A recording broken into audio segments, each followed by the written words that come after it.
Assalamualaikum warahmatullahi wabarakatuh. Bapak Ibu guru, apakah bagaimana kabarnya pada pagi hari ini?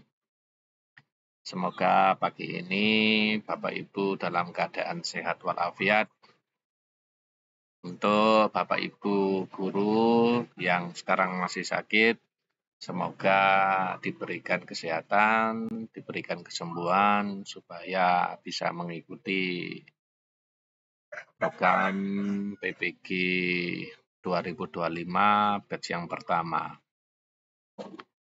Bapak Ibu guru PPG 2025, tadi pas waktu sahur saya buka-buka grup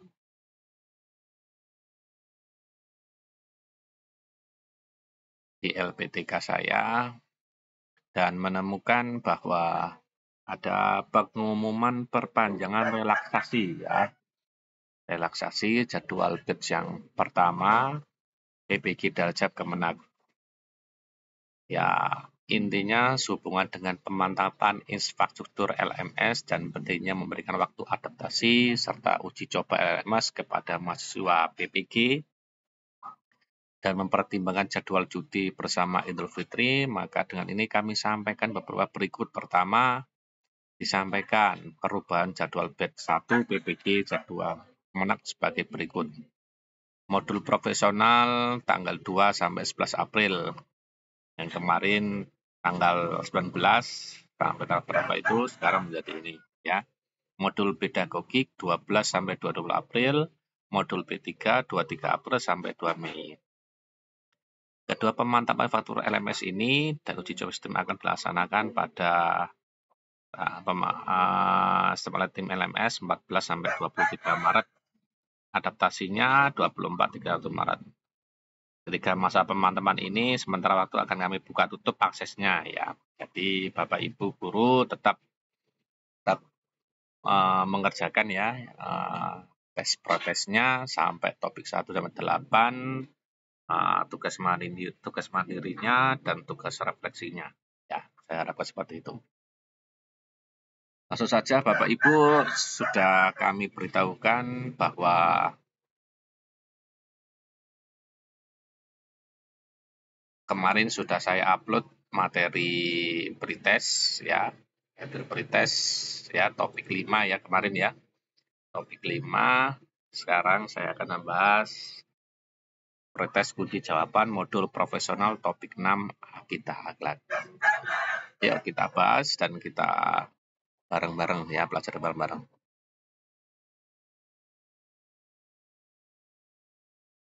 Tipe soal 1 ya, materi pelajaran Akidah Akhlak ya, kita fokus dulu.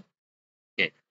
Soal nomor 1, Ibnu Arabi, salah satu tokoh besar dalam tasawuf, memiliki pandangan mendalam tentang hubungan manusia dengan Tuhan. Apa yang dimaksud dengan hakikat hubungan ini menurut Ibnu Arabi? A. Ibnu Arabi berpendapat bahwa hubungan manusia dengan Tuhan adalah hubungan yang statis dan tidak berubah sepanjang waktu.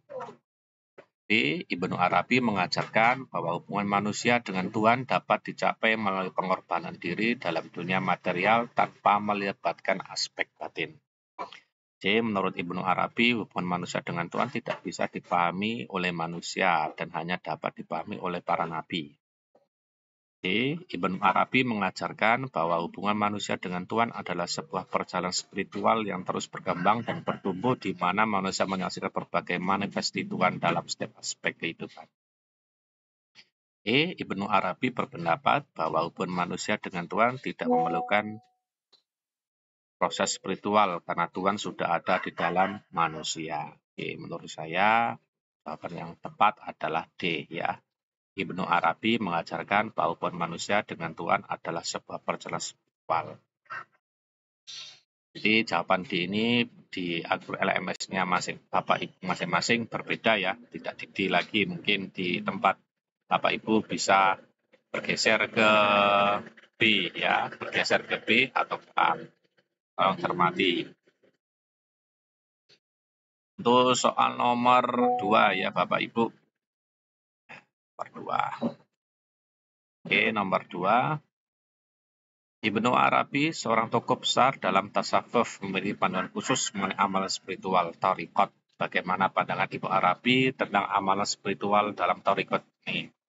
A. Ibnu Arabi mengajarkan bahwa amalan tarekat hanya relevan untuk mereka yang terlibat dalam politik karena tarekat dapat digunakan untuk mencapai kekuasaan duniawi.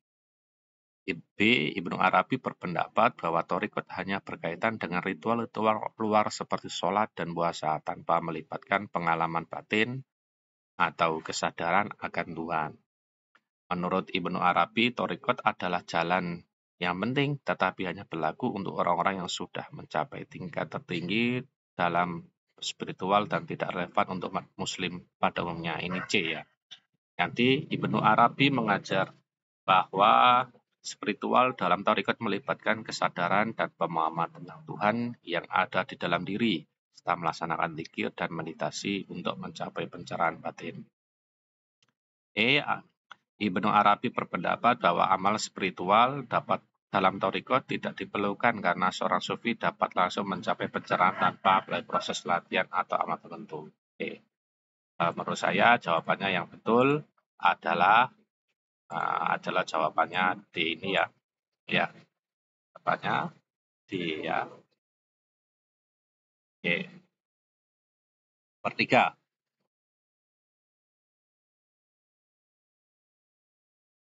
Al-Ghazali mengajarkan bahwa adab atau tata krama dalam hubungan antar sesama manusia sangatlah penting dalam tasawuf. Apa yang dimaksud dengan adab dalam pandangan Al-Ghazali dan bagaimana pengaruhnya terhadap hubungan antar manusia? A. Al-Ghazali berpendapat bahwa adab adalah tata krama yang perlu diterapkan dalam interaksi sosial dengan orang yang lebih tinggi derajatnya seperti ulama atau pemimpin agama. B. Menurut Al-Ghazali, adab adalah sikap dan perilaku yang mencerminkan akhlak mulia yang diperoleh melalui pendidikan rohani dan berfungsi untuk mempererat hubungan antar sesama manusia dengan penuh kasih sayang dan saling menghormati. C. Al-Ghazali menganggap bahwa adab hanya terkait dengan aturan sosial yang bersifat fisik dan tidak memiliki hubungan dengan spiritual atau hubungan batin antar sesama manusia. D. Al-Ghazali mengajarkan bahwa adab adalah perilaku yang hanya perlu diterapkan di luar rumah, sementara di dalam rumah seseorang bisa berperilaku bebas tanpa mengadab. Menurut Al-Ghazali, adab tidak berperan penting dalam hubungan manusia karena yang lebih penting adalah pemahaman intelektual terhadap agama. Jawabannya yang betul adalah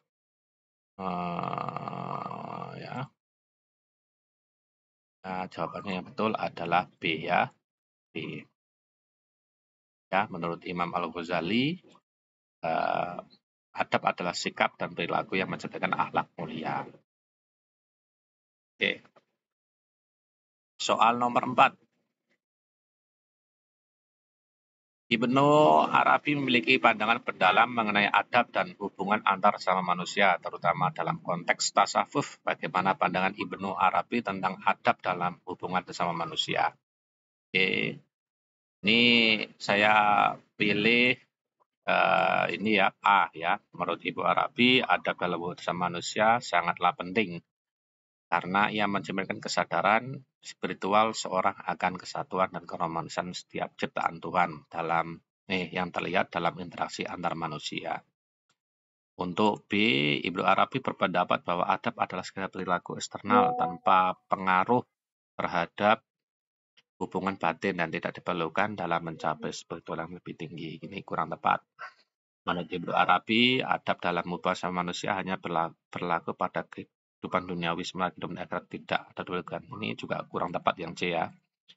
Yang D, Ibnu Arabi mengajarkan bahwa adab tidak relevan dalam tasawuf karena lebih penting adalah pencarian pengalaman mistik, ma'rifat. Nah, ini malah salah ya. Yang E, Ibnu Arabi menganggap adab sebagai hal yang tidak perlu diperhatikan dalam hubungan antar sama manusia. Karena ia percaya bahwa setiap individu memiliki kebebasan untuk bertindak sesuai kehendaknya. Ini salah ya, E.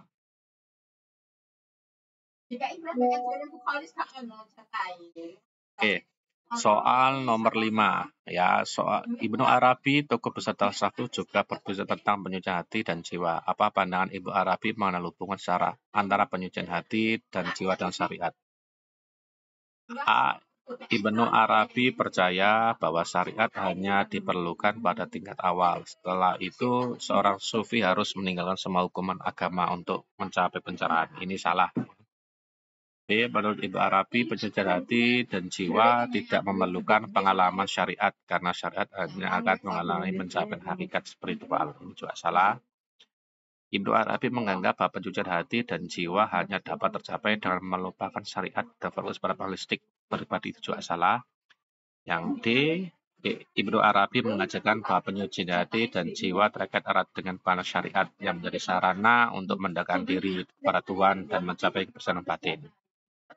E. Saya ini ya, D ya. D. Ibnu Arabi.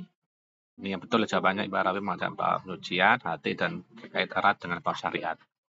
Untuk E, Ibnu Arabi berpendapat bahwa pencucian hati dan jiwa tidak ada kaitan dengan syariat karena syariat hanya berkaitan dengan aspek fisik dan soal ini semua salah. Ya.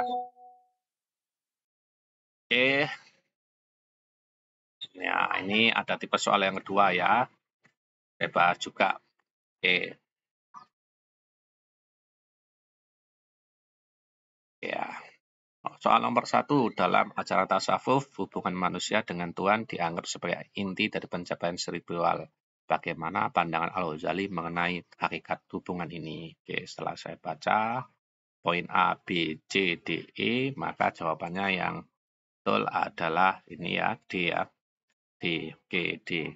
Menurut Al-Ghazali, hubungan manusia dengan Tuhan adalah suatu perkara batin yang tidak dapat dipahami hanya dengan akal, tetapi harus melalui pengalaman spiritual mendalam. Oke, nomor 2. Al-Ghazali dalam ajaran tasawuf berbicara tentang pengalaman mistik yang dikenal dengan istilah ma'rifat. Apa yang dimaksud dengan mistik ma'rifat atau Al-Ghazali? Al-Ghazali berpendapat bahwa ma'rifat adalah pengenalan ritual yang dicapai melalui pemahaman teks-teks agama. Pendapat B. Al-Ghazali berpendapat bahwa ma'rifat adalah pengalaman batin yang dapat dicapai hanya melalui pengenalan filsafat teologi tanpa. Nah, ini tanpa ini ya, tanpa keterlibatan dalam ibadah. Itu juga salah. C. Menurut Imam Al-Ghazali, ma'rifat adalah bentuk makna spiritual yang mendalam dan langsung memperlihatkan hakikat Tuhan dicapai melalui penjualan hati dan spiritual. Ini betul ya. Betul ya. Oke, ini ya. D.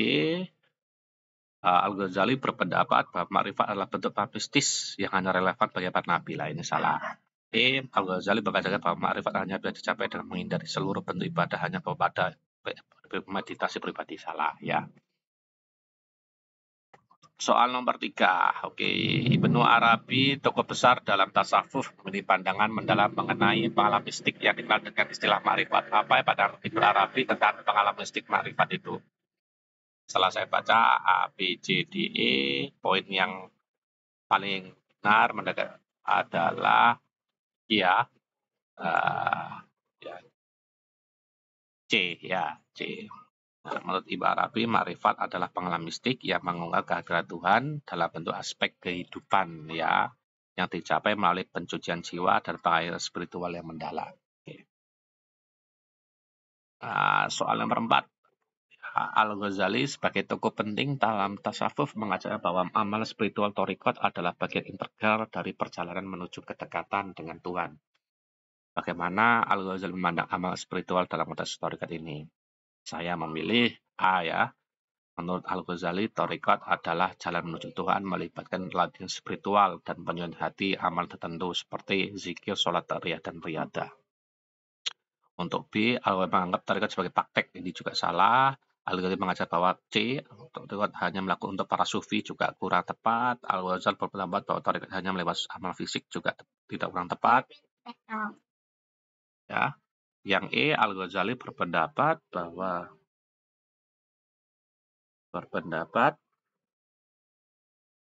thariqat tidak diperlukan dalam tasawuf karena penyucian hati cukup dilakukan melalui pemahaman teologi yang benar, kurang tepat ya. Betul, jawaban yang betul adalah A ya.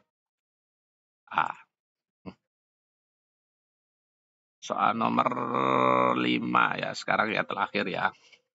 Al-Ghazali dalam ajaran tasawufnya menekankan pentingnya penyucian hati dan jiwa untuk mencapai kesulitan spiritual. Bagaimana pada Al-Ghazali mengenai penyucian hati dan bertentangan syariat.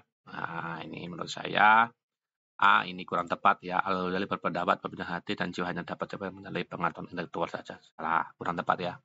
Al-Ghazali mengajarkan bahwa pembinaan hati dan jiwa hal yang terpisah dan syariat terikat pengalaman pribadi, kurang tepat. Kalau Al-Ghazali, syariat tidak ada kaitannya dengan penyucian hati karena syariat hanya fokus pada spiritual, kurang tepat. Menurut Al-Ghazali, penyucian hati dan jiwa harus dilakukan dengan mengikuti syariat secara ketat karena syariat adalah landasan utama dalam mencapai kejelasan bernegara ini. Paling betul ya. Saya harus ini ya.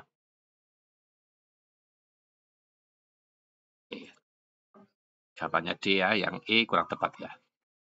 Itu aja Bapak Ibu pembahasan pretest topik 6 mata pelajaran akidah akhlak ya, akidah akhlak. Semoga bermanfaat dan berguna bagi Bapak Ibu guru BPG 2025 batch yang pertama. Akhiri, wassalamualaikum warahmatullahi wabarakatuh.